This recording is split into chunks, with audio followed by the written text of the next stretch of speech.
미국 국가 부채가 36조 달러가 넘습니다. 한국 돈으로 5경이 넘고요.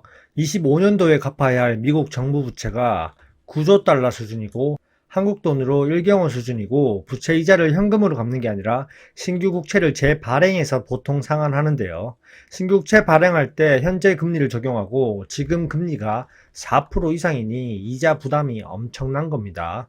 무슨 수를 써서라도 미국은 장기물 국채 금리를 낮춰야 됩니다. 그렇기 때문에 트럼프가 여러 가지 액션을 취하고 있고요. 트럼프 1기 시기에 취했던 여러 가지 액션 중에서 몇 가지를 살펴보면, 트럼프는 글로벌 악재를 유발해서 미국 국채 수요를 증가시켰습니다. 그리고 경기 둔화 압력을 만들어서 연준이 기준금리를 인하하도록 유도하는 방식이었고요. 지금 트럼프 2기에서도 똑같이 쓰고 있지만 본인 마음대로 잘 안 되고 있습니다. 그렇기 때문에 본격적으로 파월 연준 의장 해임 압박을 하고 있는 겁니다. 실제로 이런 방법들은 트럼프 1기 시절에는 효과적이었습니다. 렛츠고! 10년물 국채 금리를 길게 보시면 2018년 이후에 미중 무역 갈등으로 보복 전쟁도 하고 관세 수입도 늘리고 감세 정책도 시행하고 금리 인하도 단계적으로 시행했고요. 결국 글로벌 악재를 유발해서 경기 둔화 압력을 만들어서 연준이 기준금리를 낮추게 했고 미 국채 금리도 하락했었습니다. 그 당시에 기준금리도 한번 보시면 2.5% 수준이었습니다. 코로나 터지기 직전에 1% 중반까지 기준금리를 인하시켰습니다. 1% 정도 금리 인하를 한 거고요. 이런 액션으로 인해서 그 당시에 국채 금리가 3%대였는데 2%대 아래로 끌어내렸고요. 그리고 코로나가 터지면서 0%대로 내려갔습니다. 미중 무역전쟁, 그리고 그에 따른 경기 침체 우려, 그리고 금리 인하 세 박자가 맞으면서 10년물 국채 금리를 3%대에서 끌어내리는 데 성공했었고요. 그리고 2020년 코로나가 터진 거고, 그 전까지만 하더라도 트럼프가 원하는 대로 잘 진행되었고, 코로나 사태는 누구도 예상하지 못한 변수였고요. 어찌되었던 코로나 사태로 인해서 제로 금리와 양적 완화까지 진행하면서 미 국채 금리가 현재와 비교하면 엄청나게 바닥이었습니다. 최근에 미 국채 금리의 흐름을 한번 보시면 트럼프가 당선되고 나서 국채 금리가 내려오는 걸 볼 수 있습니다. 트럼프가 비슷한 시도를 반복했고요. 하지만 트럼프의 관세 압박 등으로 글로벌 불확실성을 키우면서 금리를 이렇게 낮췄지만 사실 실제 관세 발효가 되면서 오히려 국채 금리는 초급등을 했습니다. 시장이 이전과 다르게 반응하고 있는 거죠. 이렇게 예전과 다른 흐름은 시장에 또 다른 변수들이 존재한다는 뜻이고요. 어떤 변수들이 있을까요?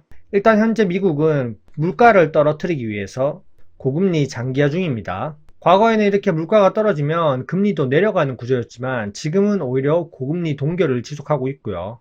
물가가 이렇게 떨어지는 듯 하지만 2.3%까지 떨어지고 다시 브레이크를 잡고 반등 중입니다. 관세로 인한 물가 상승 압력이 나타나나 이렇게 살펴봐야 할 시기고요. 파월의 말대로 현재 소매점에 있는 물품은 2월에서 3월 사이에 관세가 부과되기 전에 수입되어 온 것들이고, 이제 본격적으로 여름 시즌에 관세 영향이 나타나는지 실물 지표를 확인하겠다는 연준은 관망 스탠스입니다. 지금은 금리를 쉽게 내릴 수 없는 환경이고요. 왜냐하면 이런 물가 자체가 코로나 이후인 지금은 코로나 이전보다 오히려 한 단계 위로 물가가 올라와 있기 때문입니다.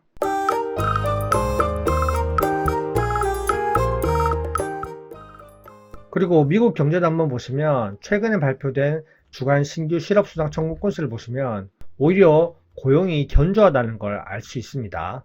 그리고 또 다른 지표도 한번 보시면요. 7월 3일 날 발표된 지표들 보시면 비농업 고용지수는 오히려 예상을 상회하면서 증가했고요. 미국 실업률은 오히려 떨어지면서 4.1%고요. 그리고 평균 시간당 임금도 전월 대비 하락하면서 결국 전체적으로 보면 골디락스 시나리오로 가고 있습니다. 미국 경제가 둔화되어야 금리 하락 압박을 가하고 신규 국채 발행할 때 저금리로 발행이 가능한데 지금은 오히려 고금리, 동결 기조, 금리 인하 시나리오가 후퇴하고 있는 이런 경제 지표들이 나오고 있습니다. 연준도 현재 물가, 부채, 감세, 그리고 관세 부과, 이런 금리를 자극하는 변수가 너무 많기 때문에 또한 트럼프가 오늘 다르고 내일 다르고 손바닥 뒤집듯이 모든 걸 바꾸고 있기 때문에 금리를 쉽게 내릴 수 없는 상황입니다. 이런 상황이니 트럼프가 파월을 맹목적으로 비난하고 있고요. 파월이 형편없다, 기준금리를 3%포인트까지 더 내려야 된다. 지금 파월 때문에 미국의 손실이 너무 막대하다.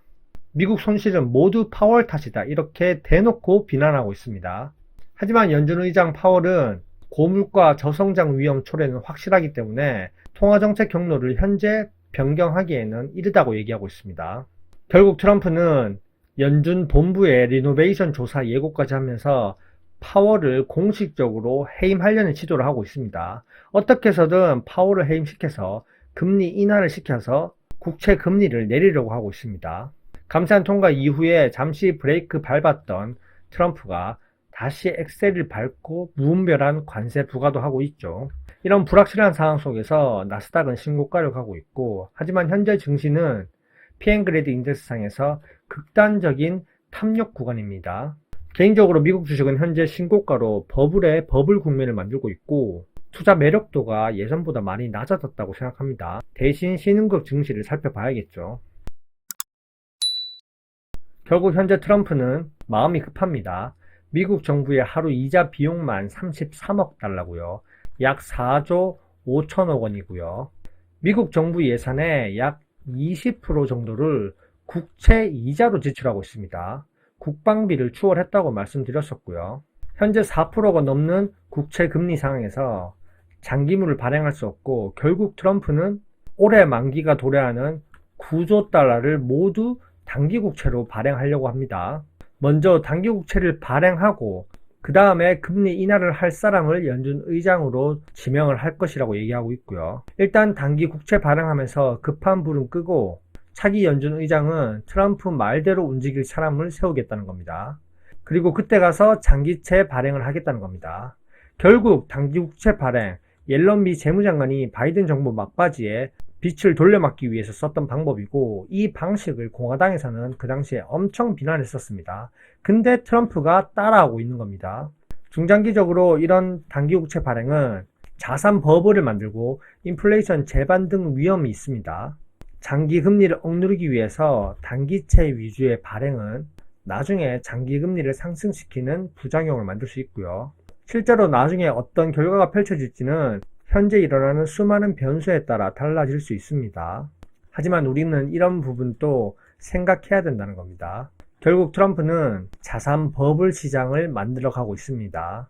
내년 11월 중간선거 전까지 트럼프는 어떻게 해서든 미국 자산이 폭락하는 걸 막아야 하고요. 내년에도 과연 핑크빛 전망만 계속될 수 있을까요? 현재까지 내용이 괜찮았다면 구독과 좋아요 눌러주세요. 이상입니다. 안녕.